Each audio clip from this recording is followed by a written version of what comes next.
4 months after the first North Korean anti-tank missile vehicles showed up along the front line of Russia's wider war on Ukraine, Ukrainian drone operators have hunted down one of the vehicles. The six-wheeled Bullseye 4 was motoring down a road somewhere in Kharkiv Oblast in northeastern Ukraine when a first-person view drone from the Vychrolom drone group, part of the Ukrainian Army's 3rd Assault Brigade, chased it down. The blast, observed by a second Ukrainian drone, seemingly cooked off some of the 8 anti-tank missiles the Bullseye 4 carried in its top-mounted launcher. The Vychrolom group claimed the North Korean vehicle was knocked out of action. "We destroy the enemy every day," the group crowed.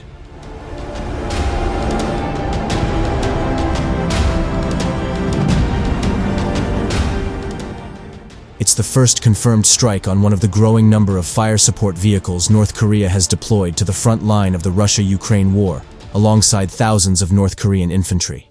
In addition to an unspecified number of Bullseye 4s, the North Koreans have also sent dozens of M1989 howitzers and M1991 rocket launchers.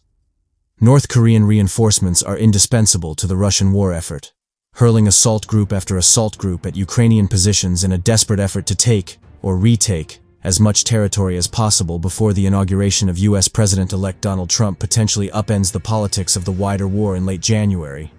The Russians have been losing between 1,200 and 2,000 troops, and up to 100 vehicles every day for months.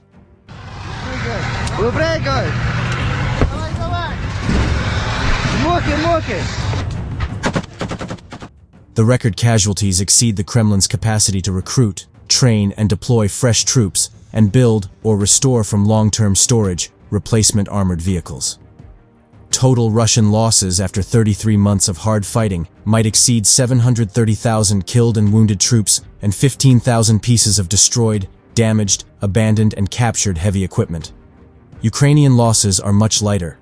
A Russian offensive that kicked off in eastern Ukraine's Donbass region in late 2023, and a smaller offensive that, since October, has targeted the 250-square-mile salient Ukrainian troops occupy in western Russia's Kursk Oblast, has resulted in steady but small gains for the Russians.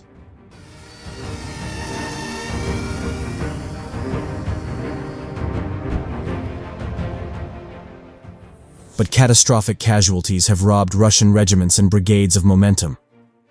Russian forces will eventually make operationally significant gains if Ukrainian forces do not stop ongoing Russian offensive operations, the Institute for the Study of War in Washington, D.C. concluded. But the Russian military cannot sustain such loss rates indefinitely, especially not for such limited gains. Without those thousands of North Korean troops and dozens of howitzers and launchers, the Russian war effort would be even more fragile than it already is. That's why the first Ukrainian strike on a North Korean vehicle in Ukraine is such a big deal. To defeat the twin offensives in the Donbass and Kursk, the Ukrainians not only have to keep attriting Russian forces, they also have to start attriting North Korean forces too.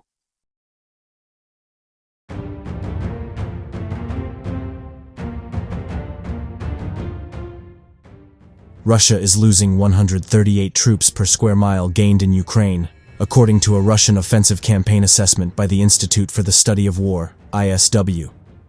The non-profit think tank reported that Russia is suffering increasing troop losses due to efforts to make tactical advances in the western part of Donetsk Oblast. The ISW wrote, Russian forces have thus suffered an estimated 125,800 casualties during a period of intensified offensive operations in September, October, and November 2024, in exchange for 2,356 square kilometers, 909 square miles of gains, or approximately 53 Russian casualties per square kilometer of Ukrainian territory seized. This is equivalent to 138 troops per square mile gained in Ukraine for this 3-month period.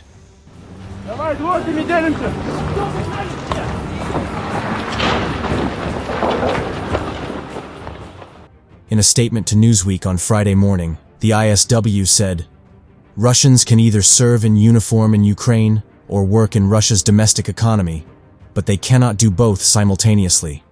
The Kremlin is unlikely to sufficiently meet its needs for labor in both the military and Russia's domestic economy in the near future, and additional months of intensified offensive operations in Ukraine in 2025 and beyond will only further compound Russian resourcing dilemmas.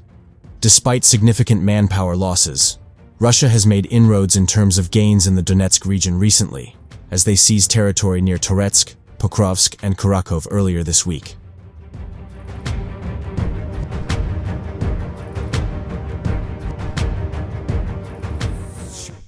However, Russian President Vladimir Putin's war against Ukraine has come at a high cost to the Russian population, and the ISW reported that the manpower losses may not be sustainable in the long-term progression of the war. Russian forces suffered the greatest loss in troops per month since the beginning of the war in November, with 45,720 soldiers killed, according to Armed Forces of Ukraine's figures. Russian manpower losses in recent months have steadily increased, particularly since June. Moscow does not publicize its military losses, and analysts are skeptical of casualty reports from both sides.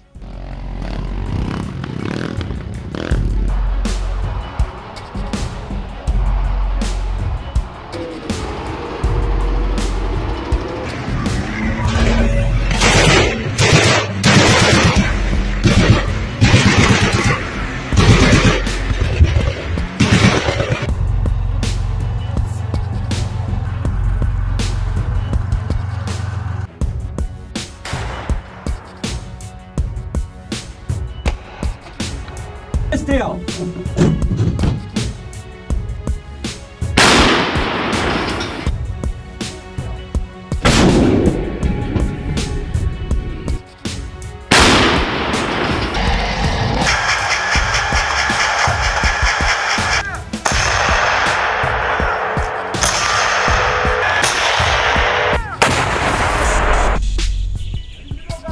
Разблокировать орудие!